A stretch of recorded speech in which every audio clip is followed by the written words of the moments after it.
A series of recently opened Vatican archives are shedding new light on the relationship between Pope Pius XII and Adolf Hitler as he led Nazi Germany during World War II. The pages of history are often penned by the hands of the victors of war, rendering it transparent who is depicted as the villain, a reminder that perspective shapes our understanding of right and wrong. This is the story of World War II, a story of Adolf Hitler, his religious and political connection with the Holy House in Rome. Don't take anything said here at face value, get a pen and paper, write this down and do your own research. Make sure to let me know your findings in the comment section below. Also subscribe to our channel to support my efforts. Adolf Hitler, a name synonymous with terror and destruction, has a beginning marked by obscurity and struggle.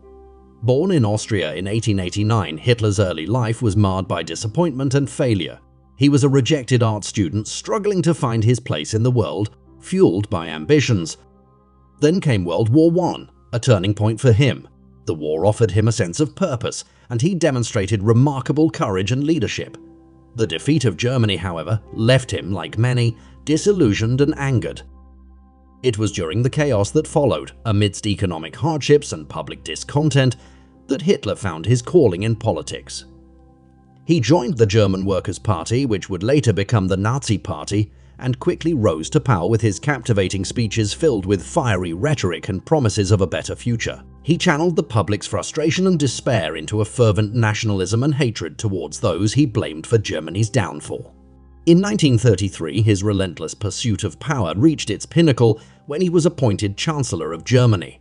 This marked the beginning of a dark chapter in world history, a period stained with the blood of millions and echoes of unspeakable horrors. But how did Hitler get so much power and freedom to do as he wills? The Reich Chancellery.By was a crucial treaty, a significant piece of paper inked between the Vatican and the rising power of Nazi Germany. It was signed on 20 July 1933, a mark of an agreement between the spiritual realm, represented by Cardinal Secretary of State Eugenio Pacelli, who would become Pope Pius XII, and the political, represented by Vice Chancellor Franz von Papen of Germany. This document was the Vatican's promise to preserve the rights of the Catholic Church in Germany.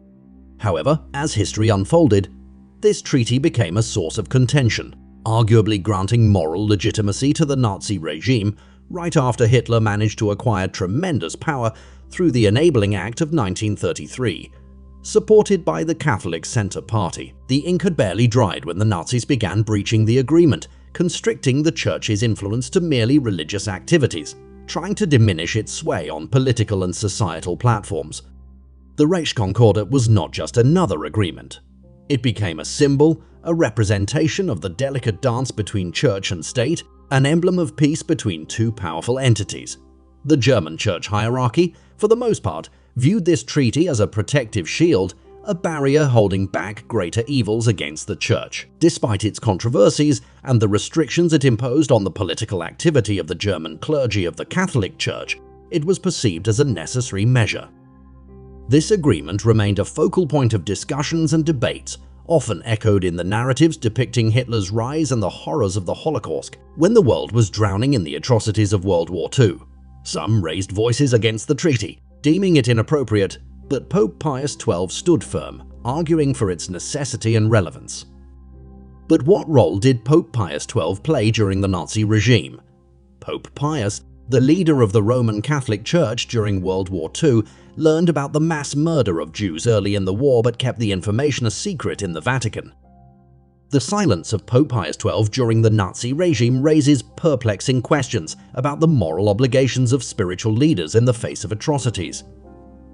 Pope Pius, the Roman Catholic Church's figurehead during World War II, allegedly knew of the mass genocide of Jews but chose to withhold this vital information. A thorough investigation by German historian and priest Hubert Wolff reveals startling evidence suggesting that Pope Pius deliberately misled the United States government about the systematic extermination of Jews in Poland and Ukraine. Digging deep into the newly opened Vatican archives, Wolff and his team unearthed a critical memo penned by Angelo Delacroix, a confidant of the Vatican Secretary of State. This document seemingly played a pivotal role in convincing Pope Pius to retain critical information regarding the mass extermination from the American government. It's bewildering to think how a spiritual leader could dismiss diabolical massacres and remain silent, leaving many to question the underlying moral compass governing such decisions. The Vatican's seemingly indifferent stance on the mass extermination reveals a disturbing prioritization of concerns during a time when humanity was being tested to its limits. Even when bombarded with detailed reports of the mass murder from varying reliable sources, the Vatican and Pope Pius held their silence, suggesting a grim indifference to the suffering of Jews. This indifference, amplified by prevailing anti-Semitic stereotypes, made the atrocities against Jews seem secondary in the larger framework of the war. This discrepancy is evident in the stark contrast between the relentless efforts of President Franklin Roosevelt's representative, Myron Taylor, to make the Pope denounce Nazi atrocities, and the Pope's persistent silence. While the Vatican archives have just started to reveal their secrets, they promise to provide unparalleled insight into the Vatican's covert operations and the silent battles fought within its sacred walls during one of humanity's darkest times. Here are some images of Nazis with Catholic officials, Catholic clergy and Nazi officials, including Joseph Goebbels and Wilhelm Frick, give the Nazi salute. Nazi officials and Catholic bishops listen to a speech by Wilhelm Frick, Reich Minister of the Interior, at an official ceremony in the Saarbrücken City Hall marking the reincorporation of the Saarland into the German Reich. Among those pictured is Joseph Goebbels, seated at the far right. Franz Rudolf Bornewasser, Bishop of Trier, and Ludwig Sebastian, Bishop of Speyer. Adolf Hitler greets Archbishop Ludwig Müller at a Nazi Party Congress. Roman Catholic Abbot Alban Schockleiter stands between Hitler and Müller. This happened in Nuremberg, Germany, September 1934.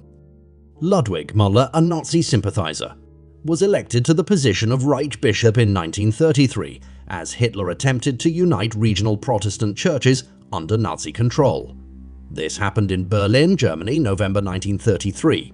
Speaker of the House Nancy Pelosi, seen with a rosary on her left wrist, kisses Pope Benedict XVI's ring during a welcoming ceremony for the pontiff on the south lawn of the White House, April 16, 2008. Yeah, here she is, Democrat Speaker of the House, Nancy Pelosi, kissing the ring. Now, this particular picture, the Pope looks like a demonic. Yeah. He looks demonic, doesn't he?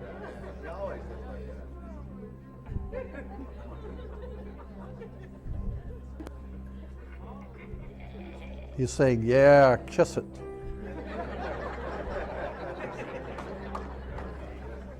I am your father. I am your father.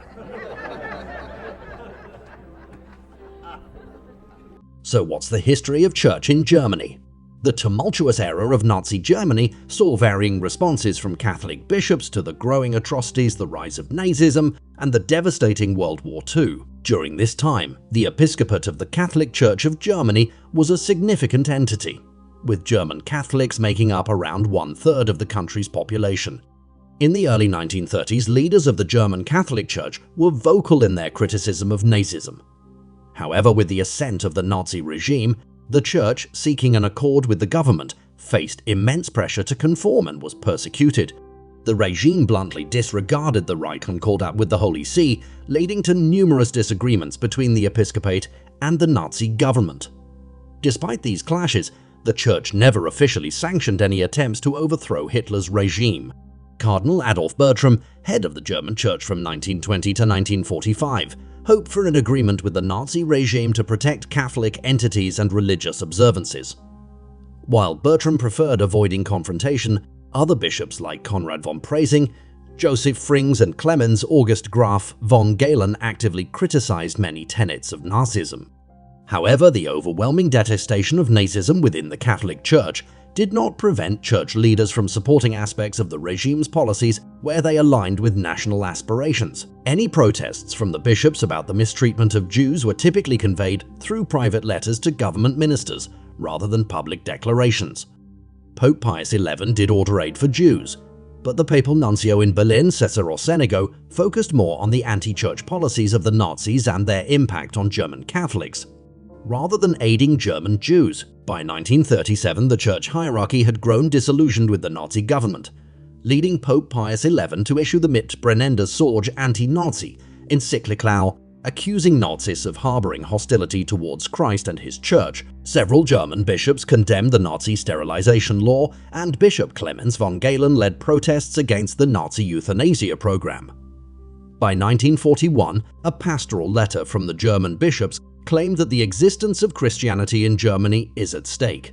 The Anschluss with Austria increased the number of Catholics within the Reich, yet a pattern of attempted cooperation followed by repression was repeated. The Church faced extreme persecution, particularly in the Polish areas annexed by Nazi Germany.